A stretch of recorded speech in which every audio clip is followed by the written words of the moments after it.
So what's up mga kaburnok? For today's video, meron naman tayong panibagong vlog guys. Ayan.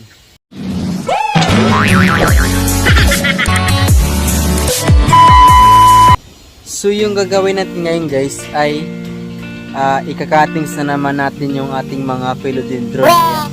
Dahil sobrang lago na po nila. Ayan.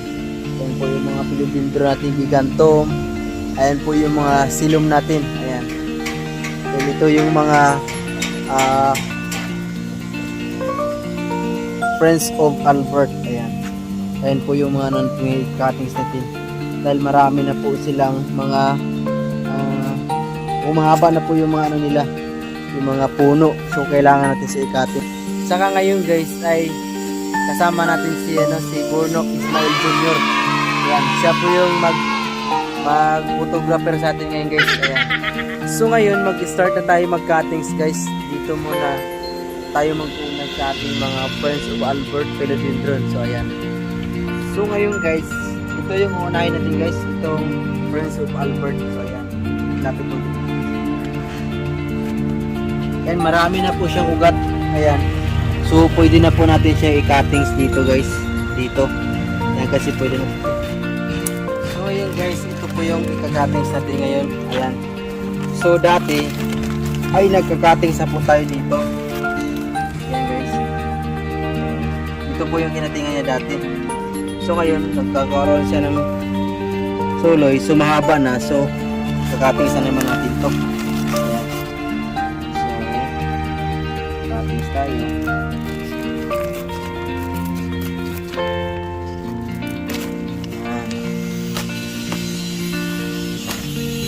Ayan po yung nakuha natin guys. Ayan. So dito naman tayo sa ibang variety. Friends of Orange pa rin ito. Ayan guys. Ito po yung nakuha natin. Friends of Orange po ito. So ito yung pangatlo natin guys.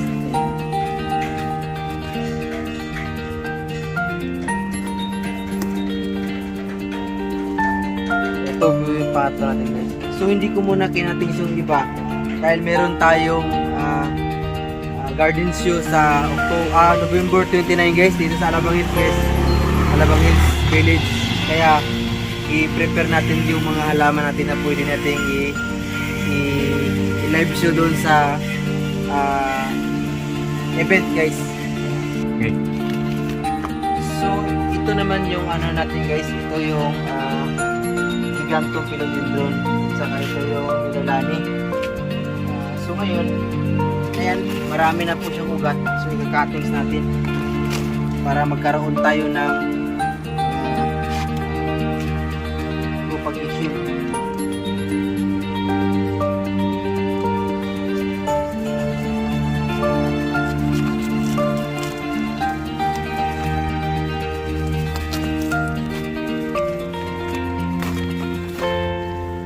Guys, pag nag-cutting tayo guys, dapat samahan natin ng ugat.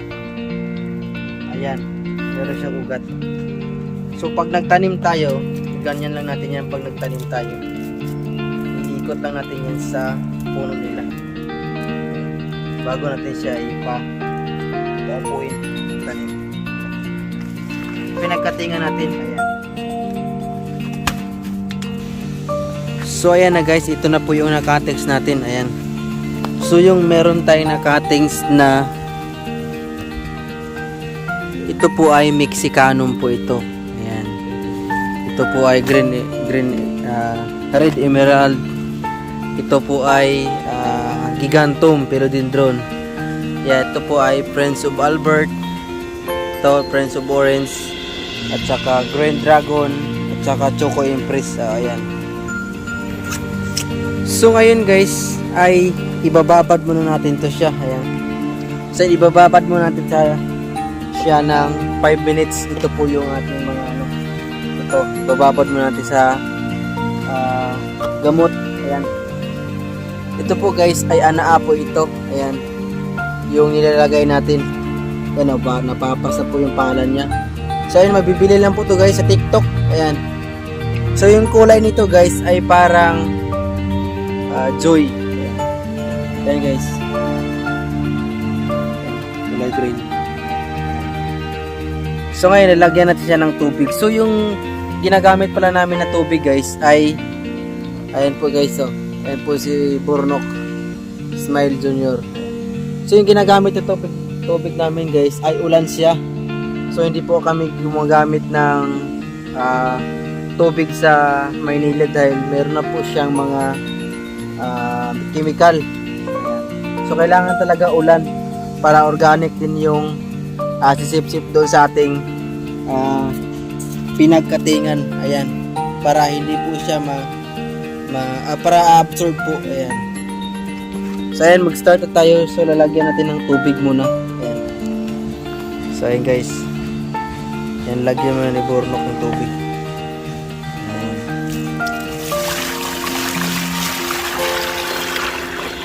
Oops, tama na yan. Ayan. So lagyan natin ulit dahil hindi siya masyado nag-green. Ayan. Ito po yung ilalagay natin. Ayan siya.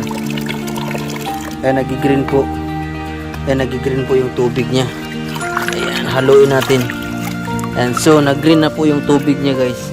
Ayan, pwede na po natin siyang ibabad. Ibabad natin siya ng 5 minutes. So ayan.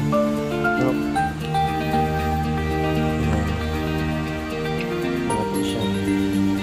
Babad na natin.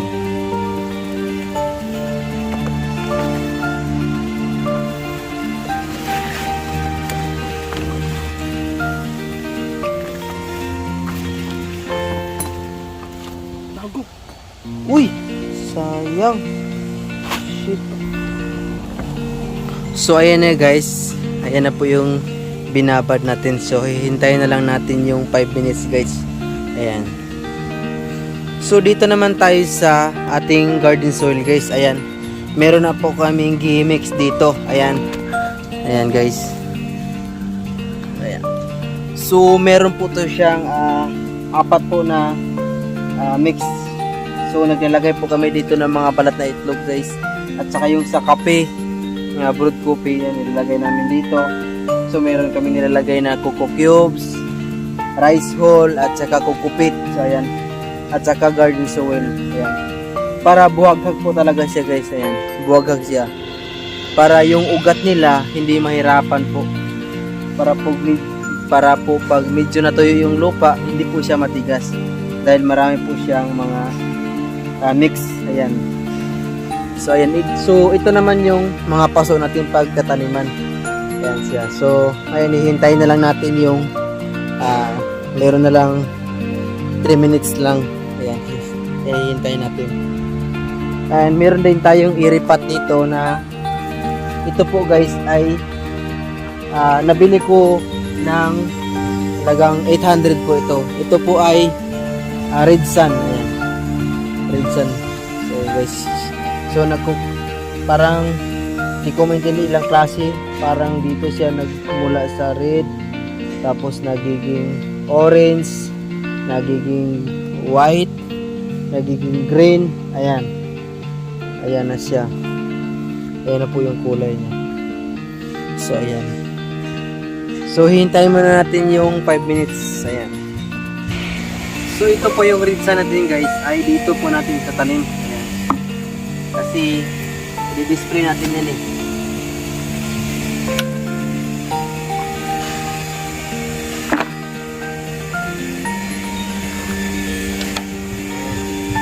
So ayan guys, so sa pagtanggal natin ay kailangan buo lang. Ayan siya. Buo lang siya. Ayan. Pakadali lang magtanim guys. Lagdagan natin ng lupa. Ikot.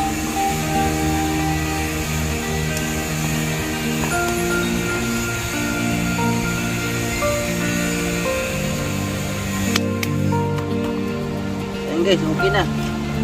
Okay na siya. Ayan na siya. Matapaning na sa pasok.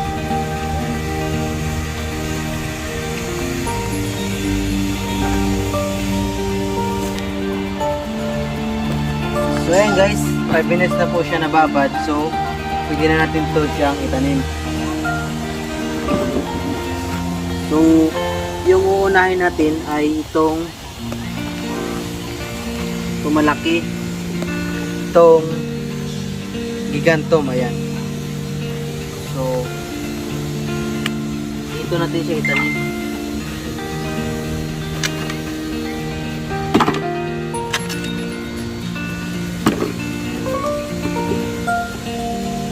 So, yung ugat niya mahaba na po.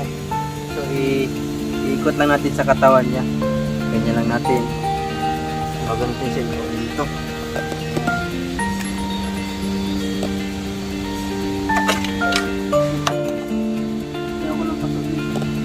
Pasok.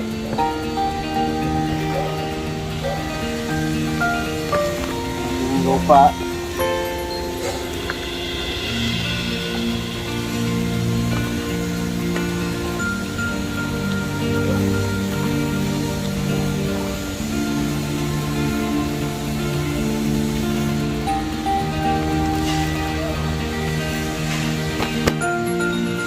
Ayan na guys. Ito po yung natanim natin.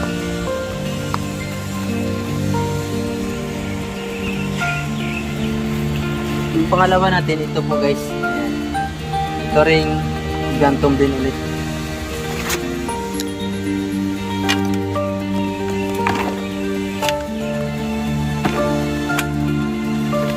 Ganun pa rin. Gawin natin. Ikot lang. Baka natin ilagay.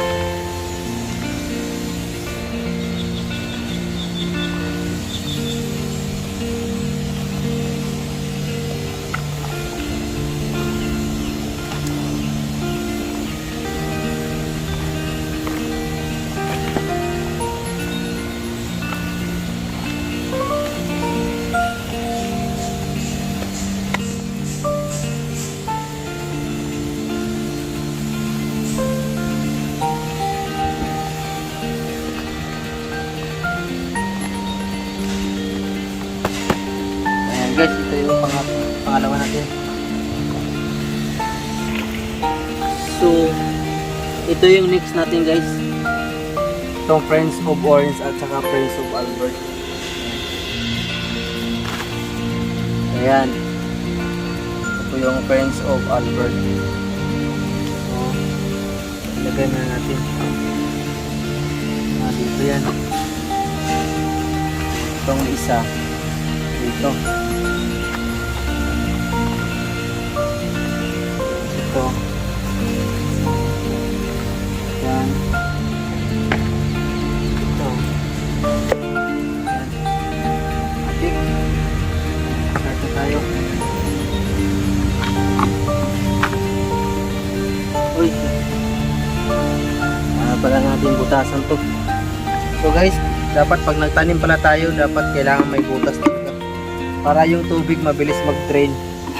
Para hindi malata yung halaman natin. Ugat.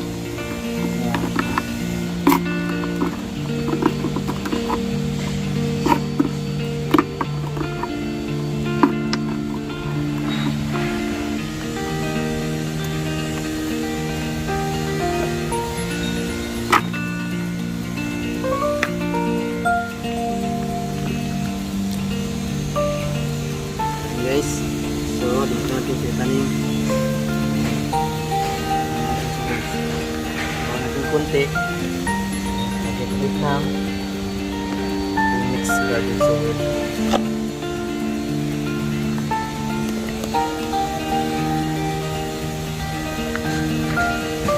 Ayan guys. So guys, dapat pag nagtanim tayo bagong cuttings, huwag natin to isali dito. Kasi pag ito po ay nalagyan po ng lupa, ay mabilis po siyang malata guys. Hindi po siya makasurvive. So kailangan nakalitaw pa rin tong pinaka dulo niya guys.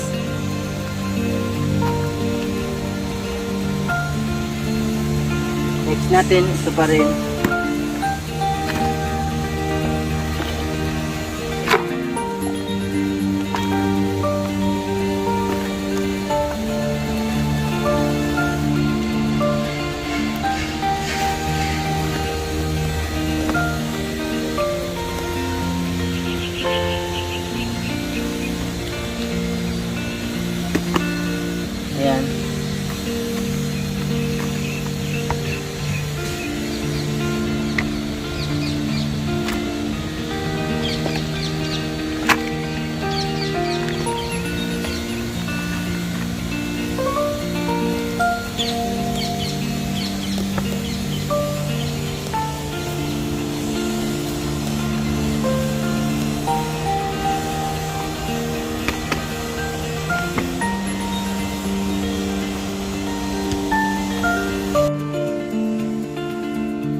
So ayan na guys, tapos natin siya natanim guys. Ayan.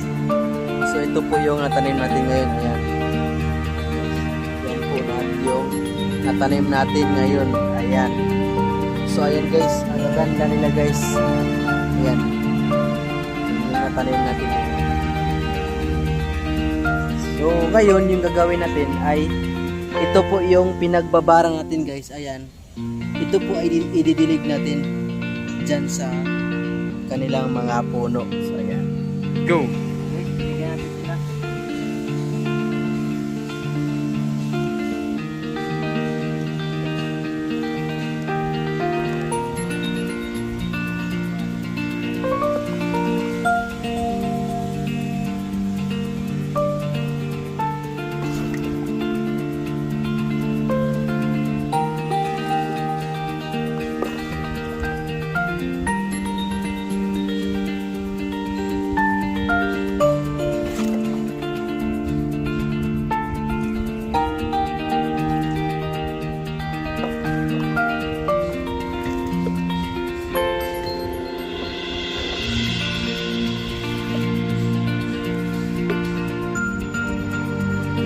Go.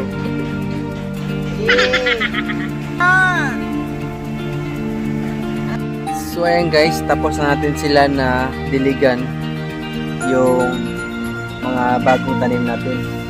So ayan guys. So ito guys ay bagong cuttings po ito, ay dapat po natin po siya ilagay sa medyo malilim. Yung hindi po siya direct sa sunlight kasi masusunog po ito guys dahil bago po itong cuttings. Yan lahat po yan. So hanggang dito na lang muna yung video natin guys. Abangan nyo po guys sa next vlog natin, sa susunod na mga video natin ay meron po tayong mga giveaways dyan sa ating mga viewers at saka subscriber. Ayan.